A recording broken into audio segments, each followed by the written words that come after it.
Hola amigos, ¿cómo estás? Welcome back to the channel. Obviously the roster has come out for Mexico's upcoming upcoming World Cup qualifiers against the US men's national team and Canada. Obviously, with every roster that comes out for Mexico, there's always a lot of backlash, a lot of controversy, a lot of arguing, a lot of debate and questioning and confusion. So let's get straight into it. Obviously, I've got the list right here. I don't know if you can see my glasses, but let's go straight into the goalkeepers, which I think is one of the main issues that people have with this squad. Obviously, Ochoa's in there standard. Like obviously he's still number one. He's still the best goalkeeper in Mexico, in my opinion. Some people think that he might be losing it a little bit, but for me, I think he still starts. If you're playing an important game, and especially these two games, you want Ochoa starting, and I'm pretty sure he's going to play both of these games. The question is the two goalkeepers next to him. It's just two goalkeepers this time, which is good. I think the last two times there have been four goalkeepers, which has been absolutely strange. But the two goalkeepers that are just a bit iffy with, obviously Cota and Talavera. Orozco from Tijuana has been dropped. Um, Talavera's, I think, the clear number two. He did alright, I guess, in the Gold Cup, while Ochoa was in the Olympics. But I mean, they're very, very old goalkeepers now. I think all the three of them are like 33 plus. I think, if I'm not mistaken. So, I mean, the obvious question is why Acevedo's not been called up. I mean, he has been injured. He's only just come back to play for Santos. I think he played for Santos yesterday. Um, you say the penalty, and he did the right in that game. From what I can tell, I didn't really watch the game, so um, you think that he'd been it. Like he's obviously going to be a goalkeeper for Mexico. He just I want him in there now so that he can learn from Ochoa in particular. And then I think Gudino deserves a chance. I mean, sure, I'm biased because of Chivas, but Gudino has probably been our best player this season. He's been absolutely outstanding. We would have lost more games if it hadn't been for Gudino. He's saved a lot of good saves. Doing really well for Chivas. I think he deserved a call up. For me, Ochoa, Acevedo, and Gudino in this lineup would have been perfect. I mean, I wouldn't have expected Gudino or Acevedo to play. So it's not a massive issue, but it's just like, well, you want these younger players in training and going to experience all these things and going to these games and training with these older players, learning from the training ground, learning from what the guys are talking to them about. Um, and they're not, and it seems a bit of a waste. It's almost like a waste now. Talavera, I mean, if Chora, anything happens to him, Talavera comes in. Okay, fine, but um, I just would rather see Acevedo and Godino start, but or at least called up. Um, so that's the first issue we have, and obviously going to the defenders: Araujo, Dominguez, Gallardo, Montez, Marino, Rodriguez, Chago Rodriguez as well. Um, Obviously, Luis Romo, who I think he's included as a defender, but he might be playing as a midfielder as well. Um, Jorge Sanchez and then Johan Vasquez. Going into the good things, I like that Montez and Vasquez are in there, especially Vasquez. I think they might be the future centre back pairing, Montez and Vasquez.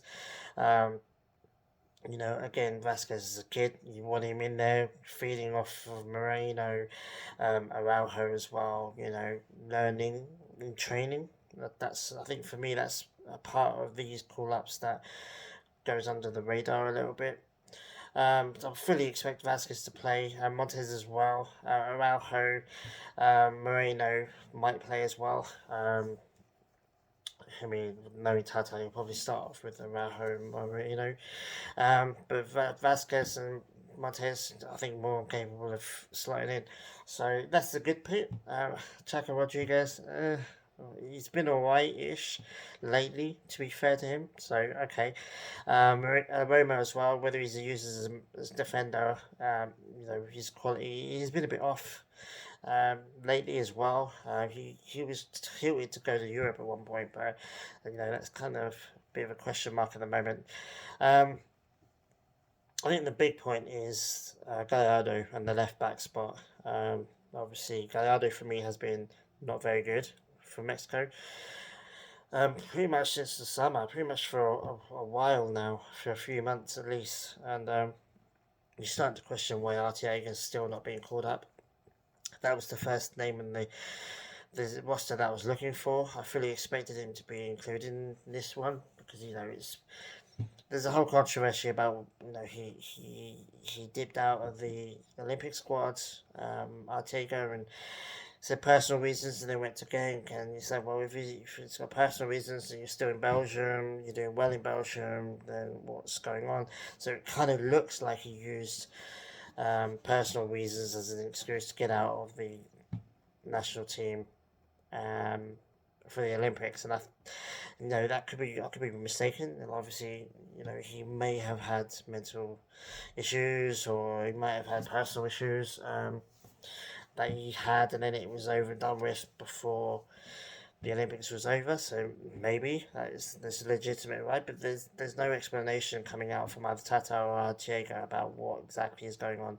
It's not like Arteaga's coming out saying, "I don't know why I've been not being called up." Um, Tata really needs to start explaining, because that's the main thing that everyone's starting to get annoyed about now. It's like, well, Arteaga's blitzing Belgium right now. He's one of the best players and best defenders in Belgium. He deserves to be Mexico's starting left back. I mean, I'm not even talking about cover now. I'm talking about starting left back. He needs to be starting left back now for Mexico from now going forward. And he's not been called up, but no one knows why. And if it is because he did that at the Olympic squad and Tata's just making an example out of him, then Tata needs to swallow his pride, because Gallardo is not it. He keeps playing Gallardo. I think the Mexican Soccer Show said that he's the most played player out of the whole squad for Tata. He's the player that plays the most for him, and it's like, I don't know why. I mean, obviously it's because he keeps calling him up, and he keeps calling him up and calling him up, but he's been average to terrible for months now. If we had another younger left back in there instead of Arteaga, then I wouldn't be so bothered about it, because we could just use that player instead. But Gallardo's doing nothing, and it's not as if Gallardo is doing well. If he'd been playing well, you could at least go, well, he's playing well, so fair enough. He's not been playing well um, either, so it's like, why are you not calling him up? That's a big issue. Make of that what you will. Obviously, going to the midfield, Edson Alvarez, Roberto Alvarado, Angulo from Chivas. I'm really happy to see him there. I mean, does he deserve to be there? I mean, it's questionable. I do. I want him there because obviously I'm a Chivista, but I think he does well. I think he's a good player to come off the bench and cover the wingers spots. And then going into Cordova, I mean, he's pretty standard that he's going to be called up now for Mexico, the senior team. Gallardo's in there. Obviously, he's the captain, he's going to be there. Hector Herrera, obviously, Orbelin Pineda, really, Orbelin Pineda. And then Charlie Rodriguez, that's the midfield. And for me, the glaring omission is Poncho Gonzalez from Monterrey. Probably, I would say, the best performing midfielder in Liga MX right now for this season. I mean, he's absolutely bloody. He's scoring goals, he's pivotal for his team. His team's doing well. Glaring omission, if I'm being brutally honest, and I think I would have him instead of a Pineda. Like, what's Pineda done that Poncho Gonzalez hasn't done? You know what I mean? I would like to have seen him in there, but again, it's something that is inexplicable. And then going into the attackers, obviously has Corona, Funes Mori, Jimenez, Lozano, and Martin. Obviously, Jimenez, Corona, and Lozano are still the best front three Mexico has to offer. Although Tecatito has kind of been a bit off for club and country the last couple of months. Hasn't done well for Porto-ish for a little while now, which is a bit worrying. Funes Mori and Martin coming in to cover for Jimenez. Pineda, in fairness to him, might cover the winger spot, so there's that. But we do seem to be a bit of a winger down. I'm not quite sure why Antuno's not been called up. I mean, Antuno's been average this season, but still, he does offer stuff coming off the bench. He's rapid and I think he's effective against tiring defenders halfway through a game. Lozano seems to be on form again. Raul Jimenez seems to be on form again. So those two could be pivotal in these two games. I think, especially against the US men's national team, I think they both could have a field day against their defence. Their goalkeeper might be alright against them, but I think their defence, they can have a field day. Tecatito, hopefully he improves. Still definitely deserves to be the starting right winger. Henry Martin is a bit of a question mark about him. Why isn't Macias in there? I mean, I know Macias has barely played for Ghent, which is different to Ghent for Arteaga, but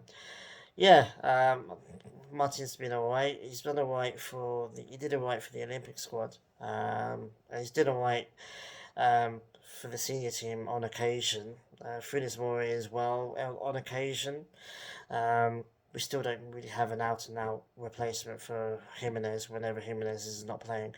That's a bit of a question mark. Is it going to be Santi Jimenez from Cruz Azul, or is it going to be Macias? I think it should be Macias. But Macias is not getting game time at the moment, so you can at least understand why Macias isn't there, although I'd rather have him there. There's always going to be a lot of question marks about this team, a lot of scrutiny on this team, because two massive games against the US and Canada. Winnable games, not winnable, must-win games. Obviously, we've beaten Canada already, if I'm not mistaken.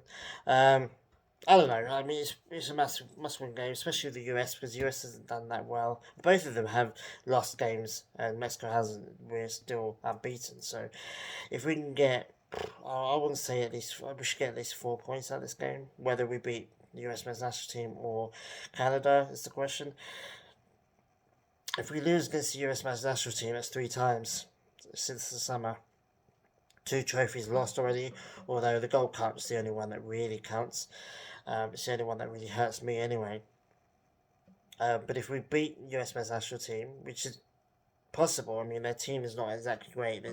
They don't have their full A team or whatever bullshit.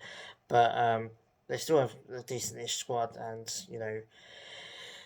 it would be a calamity to lose against them, in my opinion. I think it's probably a decent time to play the US team. Pulisic is not doing that great. Dest isn't doing that great. Although I don't think Dest has been called up. McKennie's been a bit average this season. It's a good time to play him. Pepe is always going to be a goal threat. Ochoa has to be on his top game against him.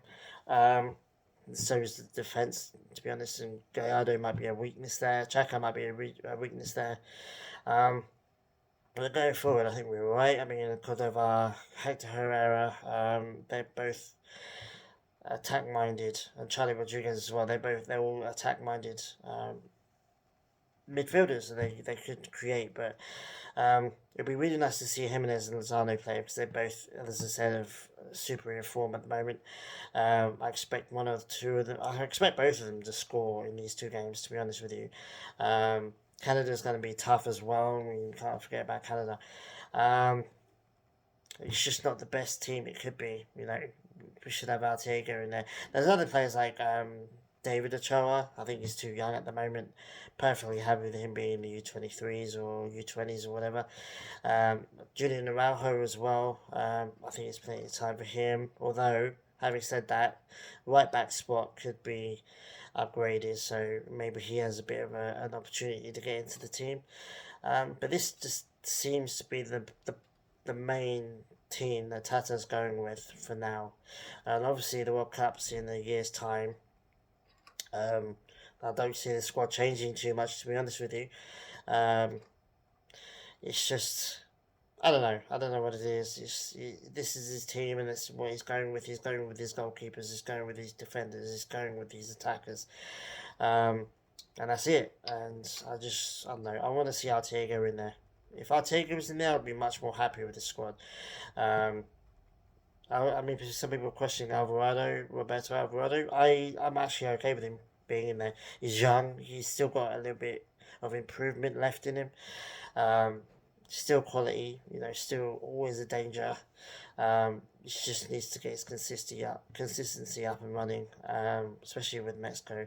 Funes Mori, Finismore and Martin needs to step up. I think one or both of them are going to get game time, probably off the bench, both games. But like I said, massive games on the 12th and 16th, so next week or so.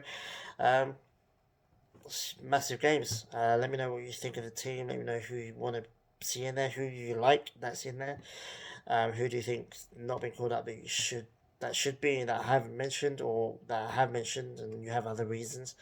Um, yeah, so yeah, I mean, for me it's a 6 out of 10 squad with Arteaga in there, with either Gudino or Acevedo both in there. Um, with Macias in there, that could be an 8, maybe even a 9. So it is what it is. We'll have to wait and see if we win both of these games. So you have to hold your hands up and say Tata kind of knows what he's doing. But we seem to be setting ourselves up for a very difficult couple of games, and especially the US men's national team, we don't want to lose against them again because they've beaten us like twice now, 2 or 3 times now, and it's like we need to stop that trend right now. Stop giving them stuff to glow about. But yeah, anyway, let me know what you think of the team. Let me know what you think of the players. Let me know what you think of Tata. I mean, a lot of people seem to be Tata out now. Um, he's. I think a lot of all the fans now, I think, are losing patience with him because he seems to be making these decisions are quite inexplicable. Um, but let me know if you're Tata out or not. And I'll be back for the reviews for both of these games as well. So take it easy, guys, and I'll see you guys in a week or two. So yeah, have a good one. Adios.